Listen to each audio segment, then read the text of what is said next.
किसी भी प्रॉब्लम की जड़ को समझने से पहले हमें ये समझना पड़ेगा कि उसकी शुरुआत कैसे हुई थी। मई 10, 1857 क्रांति की एक ऐसी घटना जिसमें हिंदू, मुस्लिम, सिख, ईसाई सब लोग साथ में आकर ब्रिटिशर्स के खिलाफ लड़े थे। अंग्रेजों ने इसे सिपाही विद्रोह करार दिया, लेकिन हिंदुस्तानियों के लिए ये था पहला स्वतंत्रता संग्राम। और जब ब्रिटिशर्स ने ये देखा कि सारे हिंदू, मुस्लिम सब लोग उनके खिलाफ खड़े हो रहे हैं, उन्होंने एक नई चाल चली एंड उस चाल का नाम था divide and rule. Divide and rule, तफरका पैदा करो और हुकूमत करो। Divide and rule. हमने अंग्रेज को तो देश के बाहर निकाल दिए, लेकिन हमारे पॉलिटिशियन ने अंग्रेज की विरासत ले ली और वो भी करते डिवाइड एंड रूल आज की तारीख में। डिवाइड एंड रूल का मतलब है लोगों को जाति धर्म में डिवाइड कर दो ताकि वो लोग आपस में ही लड़ते रह जाएं। And after the 1857 revolt Britishers ने इंडिया में नई पॉलिसीज लाई, जैसे कि 1909 में मॉर्ले मिंटो रिफॉर्म्स। मुस्लिम्स के लिए एक सेपरेट इलेक्टोरेट्स दिए गए जिसमें सिर्फ मुस्लिम कैंडिडेट मुस्लिम को ही वोट कर सकता है। 1919 में मॉन्टेग्यू क्लेम्सफोर्ड रिफॉर्म्स, कास्ट बेस और रिलीजियस बेस रिजर्वेशंस का कॉन्सेप्ट लाया गया, जो कॉन्सेप्ट अभी तक इंडिया में है। और last but not the least 1932 में कम्युनल अवार्ड।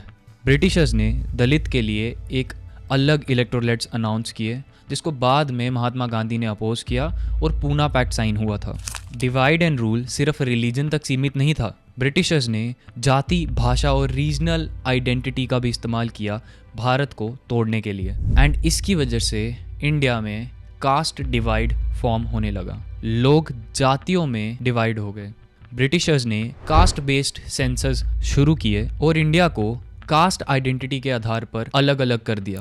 पहले जो कास्ट एक सामाजिक व्यवस्था थी, ब्रिटिशर्स ने पॉलिटिक्स और रिजर्वेशन का मुद्दा बना दिया। आज जो कास्ट बेस्ड रिजर्वेशंस और कास्ट पॉलिसीज हैं, इसकी कहीं ना कहीं जड़ जो है वो ब्रिटिशर्स से जुड़ी हुई है। ब्रिटिशर्स ने कास्ट बेस्ड डिवाइड को बढ़ावा दिया, जिसकी वजह से इंडिया एक नहीं हो सका। लोग जातियों में लड़ते रहे और इसी वजह से एक बहुत बड़ा रेवोल्यूशन स्टार्ट हो गया। जो ब्रिटिशर्स छोड़ के गए थे, हमारा इंडिया आज भी वहीं पे सीमित है। आज भी लोग जातियों पे, हिंदू मुस्लिम पे लड़ रहे हैं और सिर्फ लड़ ही नहीं रहे हैं, मार काट पर उतर आए हैं। तुम तो हमारे से इतने ज्यादा है, 15 मिनट के लिए पुलिस को हटा लो, बता लेंगे किसमें हिम्मत है, कौन ताकत है। ये जलाकर हिंदू ये बता रहे हैं कि जो आंखों के अंधे हैं वो जग जाओ, अब हिंदू एक हो गया। जो लोग कास्ट के नाम पर लड़े जा रहे हैं, मैं उनके लिए एक आंकड़े प्रस्तुत करना चाहूँगा। हमारे इंडिया में 80% हिंदुइज्म है, यानी हमारे इंडिया में 80% लोग हिंदू हैं। 14% लोग इस्लाम को फॉलो करते हैं। मेरा सवाल भारत की जनता से सिर्फ इतना है कि ये 14-15% लोगों को आपने भारत से निकाल भी दिया तो क्या हो जाएगा? क्या कोई बहुत बड़ा चेंज आ जाएगा? क्या हम लोग इकोनॉमिकली बहुत ज़्यादा स्ट्रांग हो जाएंगे? क्या हमारे इंडिया की अर्थव्यवस्था ठीक हो जाएगी? ऐसा कुछ भी नहीं होगा और ये चीज़ आपको भी पता है। लेकिन नेता टाइप लोगों ने तो हमें ये बताया है कि 82%, 82% लोग 18% से खतरे में हैं। ब्रिटिशर्स ने समाज को जाति के नाम पे बांटा था। अगर आपको ऐसा लगता है कि ब्रिटिशर्स ने हमें जातियों में नहीं बांटा था, तो एक बार आप इस आर्टिकल को पढ़िए। ये आर्टिकल नंदिता कृष्णा ने लिखा है 12 फरवरी 2022 को, और इसमें वो बताते हैं कि जब वो स्कूल में थे उन्हें जातियों के बारे में बिल्कुल भी नहीं पता था, और उनके स्कूल में चाहे वो हिंदू हो, चाहे वो मुस्लिम हो, चाहे जो भी हो, वो सब एक साथ रहते थे और एक साथ ही खाना खाते थे, सब कुछ एक साथ करते थे। मगर 2009 के बाद सेवरल स्कूल्स ने एक ऐसा डॉक्यूमेंट लाया जिसमें हर एक स्टूडेंट को उसकी जाति लिखनी पड़ेगी, और इसमें उन्होंने कहा कि इंडिपेंडेंस के 75 ईयर्स बाद भी हमारे इंडिया में जाति अभी तक आउटग्रो नहीं की है। और इसमें वो बताते हैं कि ऋग्वेद में कास्ट कहीं पे मेंशन ही नहीं की गई है। हमारे इंडिया में 4 वर्ण थे, 4 जातियां नहीं, बट इंडिया में जाति है, वर्ण है ही नहीं। और इसमें से मैक्सिमम जाति वर्णा सिस्टम में आती ही नहीं है। और इसमें वो बताते हैं कि महाभारत में किंग शांतनु ने एक फिशर वुमेन से शादी की थी। उनका नाम था सत्यावती और उनके चाइल्ड का नाम था व्यसा। और इसमें भी वो वही बताते हैं कि ये जो जातियां हैं ये ब्रिटिशर्स के टाइम से चलती आ रही हैं। और एक बार आप इस पूरे आर्टिकल को पढ़ना, आपको समझ आ जाएगा कि हमें पागल बनाया जा रहा है। भाई लोग कहते हैं मुस्लिम्स ने ये किया, मुस्लिम्स ने वो किया, बट मैं इतना कहना चाहूँगा कि अगर आप उनकी तरफ हेट स्पीच देते रहोगे तो क्या वो आपके ऊपर फूल बरसाएंगे? देखो, मैं कुछ मुस्लिम्स का साथ बिल्कुल भी नहीं दे रहा हूँ, क्योंकि मैं भी एक आर्मी फैमिली से बिलोंग करता हूँ और मैंने भी बहुत सारे शहीदों को अपनी आंखों से देखा और मेरी भी आत्मा खोलती है। मगर मेरी प्रॉब्लम सिर्फ इतनी है कि कितनी देर तक ये हेट चलती रहेगी, कितनी देर तक हम हिंदू मुस्लिम करते रहेंगे। मेरी प्रॉब्लम सिर्फ आतंकवादियों से है, मेरी प्रॉब्लम किसी धर्म को लेकर बिल्कुल भी नहीं है। कुछ ऐसे मुस्लिम्स भी है हमारे भारत में जो भारत में ही पैदा हुए हैं और भारत में ही काम कर रहे हैं। हम उनको हेट कैसे पहुंचा सकते हैं जब उनकी मिट्टी ही भारत है? लोग कहते हैं हमें अखंड भारत चाहिए। अखंड भारत का मतलब भी पता है आप लोगों को क्या होता है? अखंड भारत एक ऐसी जगह है जहाँ पे हिंदू, मुस्लिम, सिख, ईसाई सारे धर्म के लोग एक साथ रहते हैं और एक साथ काम करते हैं। और भारत में तो सब लोग हेट फैलाने में बिजी हैं, जो कि ब्रिटिशर्स ही छोड़ के गए हैं। हम आज भारत के अंदर होने वाली जिस लड़ाई के बारे में बात कर रहे हैं उसका नाम है EWS, इकोनॉमिकल वीकर सेक्शन। जो लोग BPL में आते हैं, यानी बिलो पॉवर्टी लाइन, जिनकी इनकम सालाना 8 लाख से कम है। हमारे देश में ऐसे बहुत सारे लोग हैं जिनकी इनकम 8 लाख से कम है और हमारी सरकार उन लोगों के लिए काफ़ी योजनाएं भी डालती हैं, जैसे SC/ST को 10% की रिजर्वेशन देना, चाहे उन लोगों को कोटा प्रोवाइड करना। और गवर्नमेंट सेक्टर में उनको हमेशा बढ़ावा मिलता है, जो कि एक अच्छी बात है, और ये उन्हें उनकी कास्ट देकर दिया जाता है। मगर आज इस कास्ट के ऊपर जिस मैं स्कैम को एक्सपोज करने जा रहा हूँ उसका नाम है EWS scam. EWS reservation scam. आप पूछोगे ये EWS स्कैम है क्या? 2019 में मोदी सरकार ने 10% रिजर्वेशन अनाउंस किया था EWS लोगों के लिए, यानी इकोनॉमिकल वीकर सेक्शन वाले लोगों के लिए, जिनकी सालाना इनकम 8 लाख से कम है। और ये जो है ये जनरल कैटेगरी वाले लोगों के लिए था जो अभी गरीब हैं। लेकिन 2019 के इस EWS रिजर्वेशन के बाद क्या सच में इसका फ़ायदा सिर्फ गरीब लोग ही उठा पा रहे हैं? इसका जवाब है बिल्कुल भी नहीं। ब्रिटिशर्स ने जातियाँ बनाई थी और अब इकोनॉमिकल डिवाइड बनाया जा रहा है। पहले कास्ट बेस्ड रिजर्वेशंस दिए जाते थे और अब इन नए रिजर्वेशंस का नाम है EWS, यानी इकोनॉमिकल वीकर सेक्शन वाले लोग। लेकिन मेरा सवाल इतना है कि सच में ये वीकर सेक्शन वाले लोगों के लिए है या फिर सरकार के लिए एक नया वोट बैंक पॉलिटिक्स? आप एक बार इस आर्टिकल को देखिए। कैंडिडेट ने एक फेक EWS सर्टिफिकेट बनाया 2 हफ्ते में, जिसकी कीमत 1000 रुपये थी। क्या मेरे जैसा बच्चा जो ईमानदारी से पढ़ाई कर रहा है और एक EWS वाले से ज़्यादा नंबर ला रहा है, उसकी कीमत सिर्फ 1000 रुपये है? मेडिकल कॉलेजेस में आप सीट दे रहे हो, बट एक्चुअली में इसका इस्तेमाल गरीब लोग कर ही नहीं पा रहे।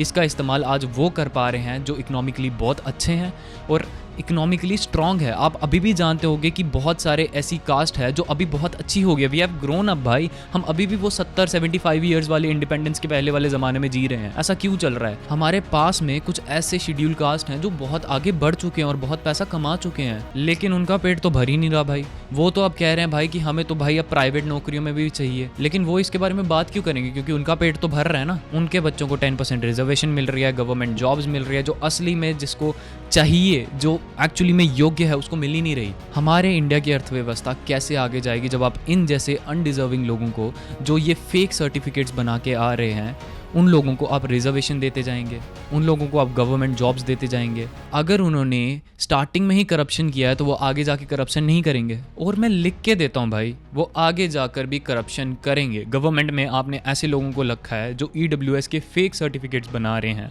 तो वो बाद में जाके नहीं करेंगे भाई करप्शन। हमारे जैसे एक जर्नल कास्ट जो अच्छे से मेहनत करता है, पढ़ाई करता है, क्या सिर्फ एक EWS के सर्टिफिकेट बनाने की कीमत, यानी हमारे जैसे एक जर्नल कास्ट के बच्चे की मेहनत की कीमत 1000 रुपये का एक सिंपल सा फॉर्म है? मैं मानता हूँ भारत में बहुत सारे इकोनॉमिकल वीकर सेक्शन के लिए आपने बहुत सारी लाई, बट उनका यूटिलाइज ही नहीं कर पा रहे भाई। वो तो लाने का फ़ायदा क्या है? क्या ये सिर्फ एक वोट बैंक पॉलिटिक्स है जो आप लोग खेलना चाहते हो? और ये सवाल है मेरा सरकार के उन चुनिंदा लोगों से जो इस टाइम पे करप्शन कर रहे हैं और हज़ार रुपए में हम जैसे बच्चों की भाई ज़िंदगी दांव पे ला रहे हैं। आज भी फेक EWS सर्टिफिकेट्स वाले स्टूडेंट्स मेडिकल कॉलेजेस या ऐसे टॉप कॉलेजेस में एडमिशन ले रहे हैं, जबकि उससे ज़्यादा ज़रूरत एक गरीब को है। क्या ये एक नया इंडिया का डिवाइड एंड रूल नहीं है? EWS के नाम पर फ्रॉड बनता जा रहा है। दिल्ली, मुंबई, हरियाणा, राजस्थान, हर जगह ये फेक EWS सर्टिफिकेट बन रहे हैं। और सबसे शर्मिंदगी वाली बात ये है कि हमारे इंडिया के कुछ प्रिंसिपल्स भी इसमें मिले हुए हैं। और ये चीज़ आपको नीट स्कैम से तो पता चल ही गई होगी। और डॉक्टर बनने वाले लोग भी इस स्कैम के हिस्सेदार हैं। सरकार ने कहा है जो फेक EWS सर्टिफिकेट बनाएगा उसकी एडमिशन कैंसिल की जाएगी। बट भाई ये कैसी बात हुई? सिर्फ एडमिशन कैंसिल करना इज़ नॉट द थिंग भाई। आपको इसके खिलाफ एक स्ट्रिक्ट रेगुलेशंस डालने पड़ेंगे। इसके खिलाफ प्रिजन डालिए, इसके खिलाफ पेनल्टी डालिए, इसके खिलाफ ऐसा डालिए कि आपके लाइसेंस रद्द कर दिए जाएंगे, चाहे वो किसी भी कॉलेजेस के हों। नहीं तो ग्राउंड रियलिटी यही रह जाएगी कि EWS स्कैम चलता रहेगा, चलता रहेगा, चलता रहेगा। और ब्रिटिशर्स जो डिवाइड एंड रूल खेल के गए थे वो आगे भी चलता ही रहेगा। ब्रिटिशर्स गए बट डिवाइड एंड रूल आज भी जिंदा है। पहले कास्ट बेस्ड पॉलिटिक्स और अब इकोनॉमिक डिवाइड के ऊपर पॉलिटिक्स। जब तक हम अपनी सोच को बढ़ावा नहीं देंगे तब तक हम इससे आगे बढ़ ही नहीं सकते। भारत को तोड़ने वाला नहीं, जोड़ने वाला बनो। आज भी SC, ST, OBC जैसी कैटेगरी में बहुत सारे लोग फाइनेंशियली स्ट्रांग हो गए हैं और अब जनरल कैटेगरी के लोग गरीब होए जा रहे हैं। और मेरे हिसाब से आप गरीब लोगों को दो, बट ये सिर्फ उनका एक इकोनॉमिक बैकग्राउंड को जानकर ही दो। क्रॉस वेरिफिकेशंस करो, आधार और पैन कार्ड को लिंक करो ताकि ये चीज़ें जो हैं कम होएं। कुछ ऐसे स्टेप्स लाओ, कुछ ऐसी रेगुलेशन पॉलिसीज लाओ ताकि इन चीज़ों पे ऊपर कंट्रोल लाया जाए। रिजर्वेशन एक परमानेंट सिस्टम नहीं होना चाहिए। जब एक जनरेशन अपलिफ्ट हो जाए तो इसका फ़ायदा अगली जनरेशन को नहीं मिलना चाहिए, क्योंकि वो लोग तो अब इकोनॉमिकली स्ट्रांग हो गए हैं ना, तो अब उनको इसकी ज़रूरत ही क्या है। और इससे फेयरनेस जो है वो बढ़ती रहेगी। रिजर्वेशन के अलावा गवर्नमेंट को प्राइमरी एजुकेशन और स्किल डेवलपमेंट पे ज़्यादा फोकस करवाना चाहिए बच्चों को, ताकि बैकवर्ड कम्युनिटीज़ नेचुरली कंपटीशन में आ सके हम जैसे लोगों के, चाहे वो जर्नल का हो चाहे वो किसी भी कास्ट का हो। बैकवर्ड कम्युनिटीज़ की बात हो रही है यहाँ पर। और एट लास्ट मैं सबसे बड़ी गलती निकालना चाहूँगा आप जैसे लोगों की जो अभी भी करप्शन करने से डरते नहीं हो। अपने बच्चों को आगे करने के लिए गरीब के बच्चे का हक मारते हो। इतनी सारी पॉलिसीज बनी, क्या उसका फ़ायदा गरीब लोगों को हुआ? ऑब्वियसली नहीं भाई, क्योंकि उनका अच्छे से इम्प्लीमेंटेशन ही नहीं हुआ। तो अगर ये चीज़ के बारे में मैं पढ़ सकता हूँ तो गवर्नमेंट क्यों नहीं पढ़ सकती? क्या गवर्नमेंट ने अपनी आंखों पे पट्टी बांध रखी है? हमारे इंडिया में मैक्सिमम लोगों को सिविक सेंस ही नहीं है। इंडियन रेलवे की रिपोर्ट के हिसाब से हर साल हमारा भारत 1200 करोड़ खर्च करता है सिर्फ ट्रेन में जो पान लगा हुआ होता है ना, उसको साफ करने के लिए। पब्लिक ट्रांसपोर्ट को अपने बाप का समझना, प्रयागराज में किसी शास्त्री का ये कह देना कि ये लोग जो मरे हैं ये लोग मोक्ष पाए हैं। और मैं बाहर की क्या बात करूं भाई, मेरे खुद के कमेंट सेक्शन में, मेरी पहली वीडियो के कमेंट सेक्शन में किसी ने लिखा था कि अब कश्मीरी भी अपना POV देंगे।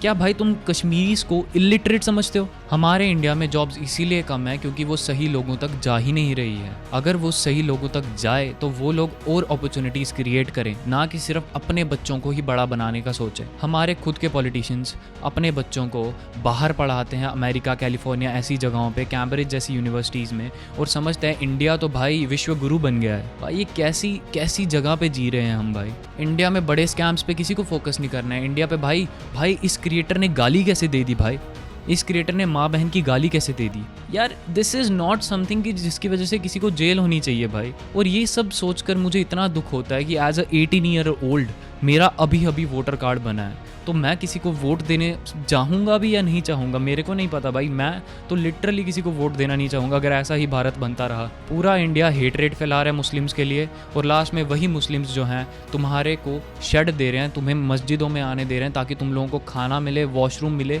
और पानी सुविधाएँ मिले प्रयागराज में। और आखिरी में मैं इतना ही कहना चाहूँगा कि सरकार वही देगी जो आप मांगोगे। आप जाति धर्म मांगोगे, सरकार वो देगी। सरकार को सिर्फ चाहिए सत्ता।